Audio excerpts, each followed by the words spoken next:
ఇక deputy CM Bhatti Vikramarka మాట్లాడుతున్నారు. ఇప్పుడు లైవ్ చూద్దాం.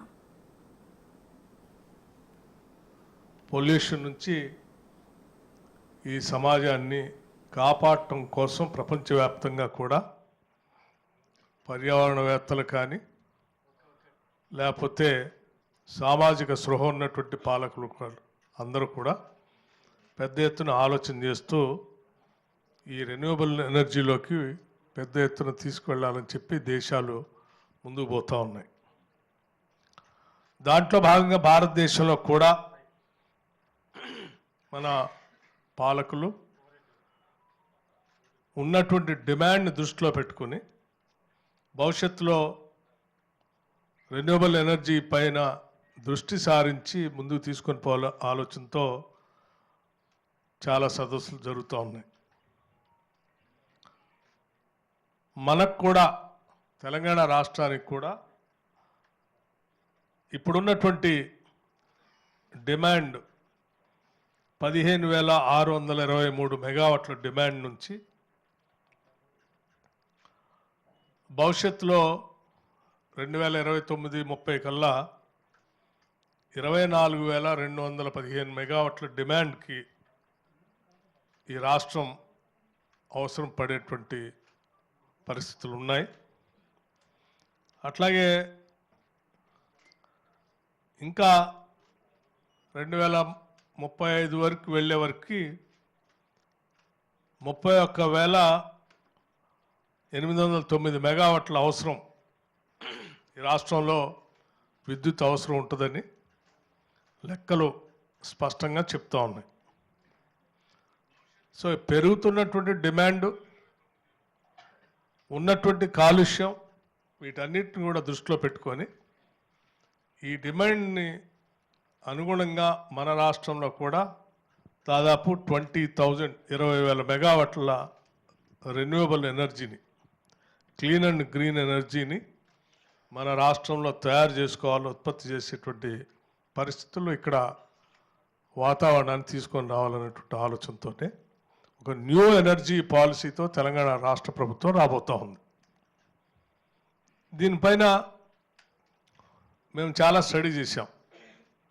మా శాఖకు సంబంధించినటువంటి అధికారులు కూడా బాగా స్టడీ చేశారు. ఇప్పటికే దేశంలో ఉన్నటువంటి పరిస్థితులు, ప్రపంచంలో ఉన్నటువంటి పరిస్థితులు, రాబోయేటువంటి భవిష్యత్ తరాల్లో ఇంకా కొత్తగా వచ్చేటువంటి రెన్యూవబుల్ ఎనర్జీ సంబంధించినటువంటి టెక్నాలజీ, వీటన్నిటిని కూడా స్టడీ చేసి ఈ రాష్ట్ర భవిష్యత్తును కూడా దృష్టిలో పెట్టుకొని కొన్ని మౌలికమైనటువంటి సదుపాయాలతో ఈ పరిశ్రమని ఇక్కడికి ఆహ్వానించడం కోసం పెద్ద ఎత్తున ఒక న్యూ ఎనర్జీ పాలసీ, కొన్ని ఇన్సెంటివ్స్ కానీ కొన్ని ప్రోత్సాహకాలు, ఇక్కడటువంటి ఒక ఇండస్ట్రీ ఫ్రెండ్లీ వాతావరణాన్ని సృష్టించి పెద్ద ఎత్తున ఆహ్వానించాలనేటువంటి ఆలోచనతోనే ఇవాళ ఈ స్టేక్ హోల్డర్స్ మీటింగ్ కూడా జరపడం జరిగింది. సరే, న్యూ ఎనర్జీ పాలసీ సంబంధించి మేము కొన్ని సూచనలు వారికి చేశాం. ఎలా ఉంటే బాగుంటుందని కొన్ని ఆలోచనలు వాళ్ళతో కూడా పంచుకున్నాం. వాళ్ళు కూడా చాలా వరకు వారి వారి అనుభవాల దృష్ట్యా, అనేక రాష్ట్రాల్లో వాళ్ళు ఎదుర్కొంటున్నటువంటి పరిస్థితుల దృష్ట్యా తెలంగాణ రాష్ట్రంలో ఉన్నటువంటి అనుకూలమైనటువంటి వాతావరణాన్ని, ఫ్రెండ్లీ గవర్నమెంట్ ఉన్నటువంటి పరిస్థితులన్నింటినీ గుర్తించి కొన్ని సలహాలు, సూచనలు వాళ్ళు కూడా చేశారు. వారు చేసినటువంటి ప్రతి అంశాన్ని కూడా మా శాఖకు సంబంధించినటువంటి అధికారులన్నీ స్పష్టంగా రాసుకొని ఆ అంశాలని, మేము తయారు చేసిన అంశాలని పొందుపరిచి భవిష్యత్తులో క్యాబినెట్ దృష్టికి తీసుకొని వచ్చి క్యాబినెట్లో ఫైనల్ అప్రూవల్ తీసుకున్న తర్వాత న్యూ ఎనర్జీ పాలసీని త్వరలోనే అనౌన్స్ చేయబోతున్నామని చెప్పడానికి సంతోషిస్తూ ఉన్నాం. ఈ న్యూ ఎనర్జీ పాలసీ డెఫినెట్గా ఈ రాష్ట్రానికి, ఈ రాష్ట్ర ప్రజలకు కూడా ఒక మంచి పేరు తీసుకొచ్చేటువంటి క్రమంలోనే ఈ న్యూ ఎనర్జీ పాలసీ ఉండబోతూ ఉంది. సరే, ఇప్పటికే మీ అందరూ తెలిసిందే, న్యూ ఎనర్జీ పాలసీలో మేము మహిళలకి కొద్దిమందికి పిఎం కుసుమ్ కార్యక్రమంలో వచ్చినటువంటి స్కీమ్స్లో 4,000 మెగావాట్లకు సంబంధించి ఒక 1000 మెగావాట్స్కి ఇప్పటికే సెల్ఫ్ హెల్ప్ గ్రూప్స్కి ఎంఓఐ చేసినటువంటి విషయం కూడా మీకు తెలిసిందే.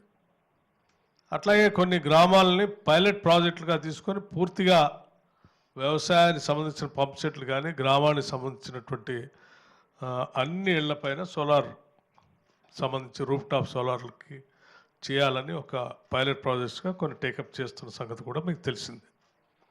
అంతిమంగా పవర్ సర్ప్లస్గా ఉండేటట్టుగా ఈ రాష్ట్రంలో ఈ కార్యక్రమాన్ని చేపట్టబోతా ఉన్నాం.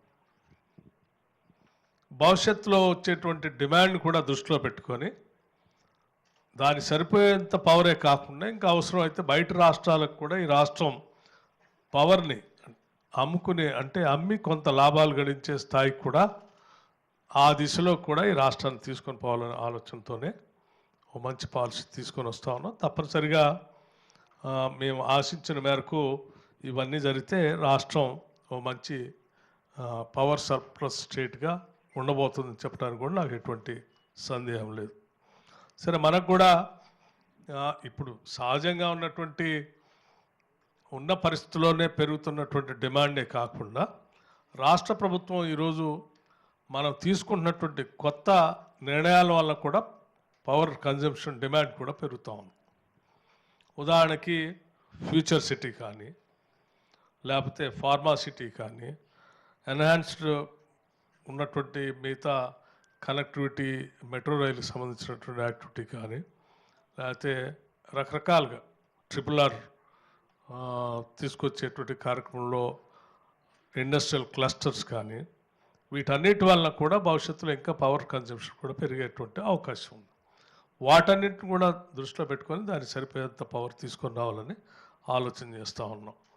అట్లాగే ఈ స్టేక్ హోల్డర్స్లో చాలామంది పెద్దలు, ముఖ్యంగా ఇండస్ట్రీకి సంబంధించిన అసోసియేషన్స్, సిఐఐ వాళ్ళు, ఫిక్కీ వాళ్ళు, తర్వాత తెలంగాణ సోలార్ ఎనర్జీకి సంబంధించినటువంటి వాళ్ళు, లేకపోతే సోలార్ కార్పొరేషన్ ఆఫ్ ఇండియాకి సంబంధించినటువంటి వాళ్ళు, research institutions, NTPC, axis energy లాంటి వాళ్ళు, energy renewable energy developers and experts, representatives from SC/ST entrepreneurs associations కూడా, గ్లోబల్ ఫైనాన్షియల్ ఇన్స్టిట్యూషన్స్ కూడా చాలామంది దీంట్లో పాల్గొన్నారు.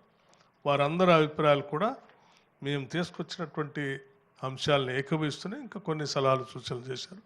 వాటిని కూడా పరిగణలోకి తీసుకొని ముందుకు పోతా ఉన్నామని చెప్పడం కోసం మీ అందరినీ ఆహ్వానించి ఈ విషయాలు చెప్తా ఉన్నా. కొద్ది రోజుల్లోనే maybe in very few days you are going to see the new energy policy. అట్లాగే ఈ ఈ మొత్తం న్యూ ఎనర్జీ పాలసీని తయారు చేయటానికి ఎనర్జీ శాఖకు సంబంధించిన అధికారులంతా కూడా మంచి కసరత్తు చేశారు. ఈ కసరత్తు సంబంధించి కొన్ని నిర్ణయాలు సరే అని ఎనర్జీ ప్రిన్సిపల్ సెక్రటరీ కానీ, డిస్కమ్స్ CMDలు కానీ, మా ట్రాన్స్కో CMD, రెడ్కో వాళ్ళు కానీ చాలా దృష్టి సారించి నిర్ణయాలు చేయటం వల్ల కూడా కొంత మంచి రిజల్ట్స్ కనిపిస్తూ ఉన్నాయి. కొన్ని అంశాలు హైబ్రిడ్ టెక్నాలజీస్, నెట్ మీటర్కి సంబంధించి అంటే తీసుకొచ్చే ఈ సోలార్ సంబంధించి సోలార్ పవర్ కానీ, ఫ్లోటింగ్ సోలార్ కానీ, పంప్డ్ స్టోరేజ్ కానీ, లేకపోతే బ్యాటరీ ఛార్జింగ్ కానీ, లేకపోతే హైడ్రోజన్ పవర్ కానీ, ఇవన్నీ కూడా సాధ్యమైనంత వరకు ఈ రాష్ట్రంలో ప్రతిదాన్ని తీసుకొని రావాలనేది ఆలోచన మాకు. అయితే తీసుకొచ్చే క్రమంలో కొన్ని అంశాలని మేము కొంత వాళ్ళు ముందు పెట్టినప్పటికీ క్యాబినెట్ ఫైనల్గా అప్రూవ్ అయ్యి వాటి స్టాంప్ అయిన తర్వాతనే మేము ఎనర్జీ పాలసీ ఏంటనేది బహిరంగంగా చెప్పగలనని చెప్పి మీ అందరికి కూడా తెలియజేస్తూ ఉన్నాం.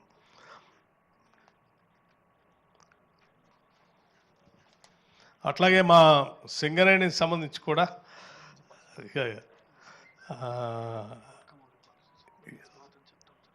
ఇవన్నీ చెప్పాలని ఆలోచన ఉంది కానీ but until unless it has been stamped by the cabinet, I don't think that I can reveal all those things. ఇవాళ వాళ్ళ సలహాలు తీసుకున్నా మేము తయారు చేసాం, ఇది ఒకటే మీ దృష్టి. But one thing I can tell you, our new energy policy is going to be very very effective and innovative.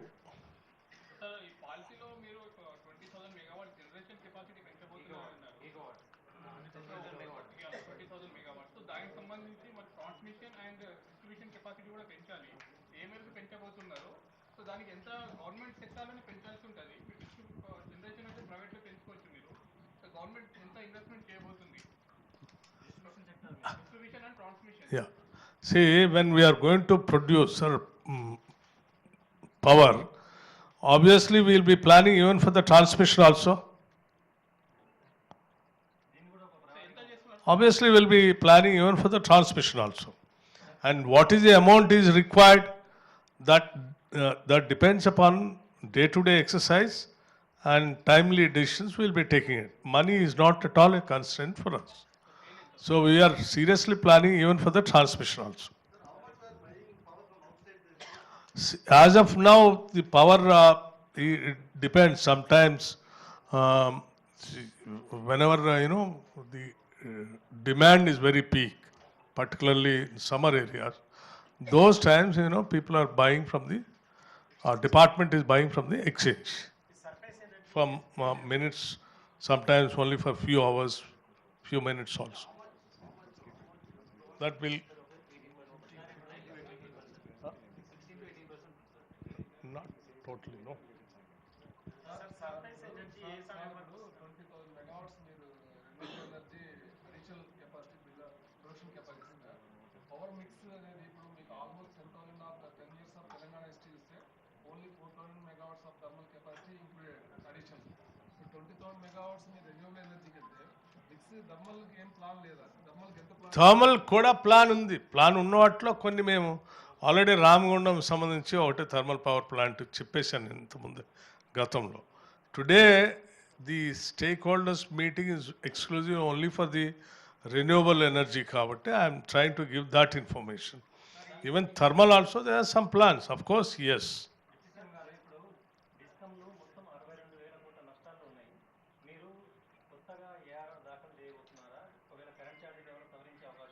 Current ఛార్జీలు సంబంధించి ఆల్రెడీ మేము చెప్పాం, పెంచట్లేదు ఈ సంవత్సరం.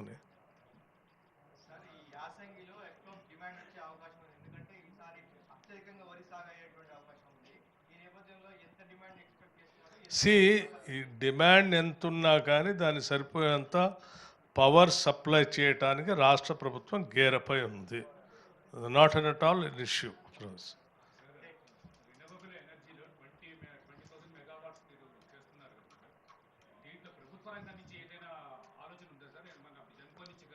Of course yes, state government నుంచి కూడా మేము కొన్ని చోట్ల where all it is feasible. మేము జెన్కో నుంచి you all aware thermal power projects కానీ హైడల్ పవర్ ప్రాజెక్ట్స్ కానీ ఎక్స్పర్టైజ్ ఉంది. దీంట్లో కూడా డెఫినెట్గా కొన్ని చోట్ల స్టేట్ గవర్నమెంట్ నుంచి కూడా తీసుకొని చేస్తారు.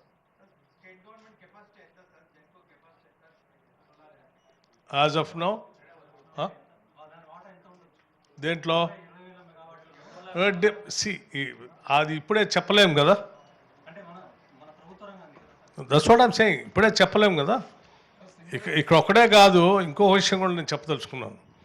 ఈవెన్ స్టేట్లోనే కాకుండా బయట కూడా ఎక్కడైనా అవకాశాలు ఉంటే, బయట రాష్ట్రాల్లో కూడా అవకాశాలు ఉంటే రాష్ట్ర ప్రభుత్వం ఆయా రాష్ట్రాలతో కూడా జేవీ చేసుకొని పవర్ని ప్రొడక్షన్ను చేసుకోవటానికి కూడా సిద్ధంగా ఆలోచన చేస్తూ ఉంది. ఉదాహరణకి రాజస్థాన్ లాంటి state has come forward to have a JV with us. అట్లాగే కొన్ని హిమాచల్ ప్రదేశ్ లాంటి దాంట్లో హైడల్ పవర్ ప్రాజెక్ట్ సంబంధించి అవకాశాలు ఉంటే దాన్ని కూడా స్టడీ చేయమని చెప్పాము. అట్లాగే ఈ ఈ రెన్యూవబుల్ ఎనర్జీ సంబంధించి కొత్తగా చాలామంది యంగ్స్టర్స్ విత్ దేర్ ఇన్నోవేటివ్ ఐడియాస్తో they are coming forward. So startups కూడా ఎంకరేజ్ చేయాలనేటువంటి ఆలోచనలో ఉన్నాం.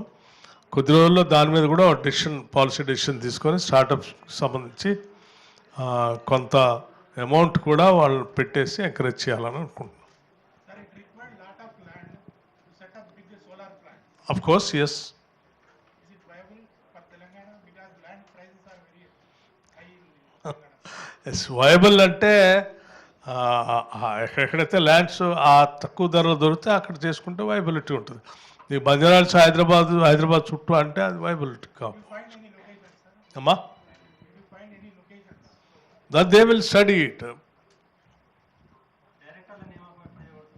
very soon. It's already in the process. It's already in the process.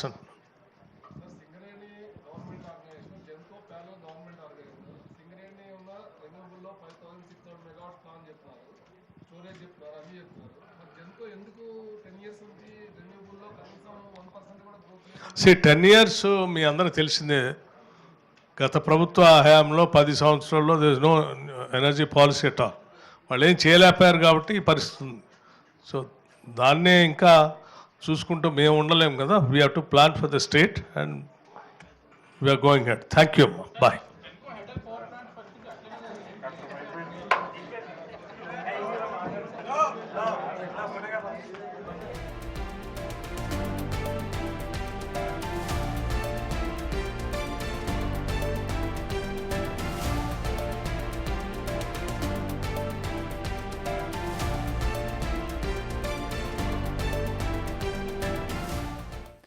ఇక త్వరలోనే న్యూ ఎనర్జీ పాలసీని తీసుకొస్తాం, ఎంత ఖర్చైనా భరించడానికి సిద్ధంగా ఉన్నాము అంటూ కూడా ఇటు డిప్యూటీ సీఎం భట్టి విక్రమార్క చెప్పుకొచ్చారు. త్వరలోనే న్యూ ఎనర్జీ పాలసీని ప్రకటిస్తాం, రాష్ట్రంలో సర్ప్లస్ పవర్ ఉండేలా ప్రణాళిక రూపకల్పన చేస్తాము, వాటన్నిటికీ కూడా త్వరలోనే అన్ని అందుబాటులోకి వస్తాయి అంటూ కూడా దానికి తగ్గట్టే డిమాండ్ ప్రొడక్షన్ కూడా ఉండాలి అంటూ కూడా డిప్యూటీ సీఎం భట్టి విక్రమార్క ఇప్పటివరకు చెప్పిన లైవ్ మనం చూసాం.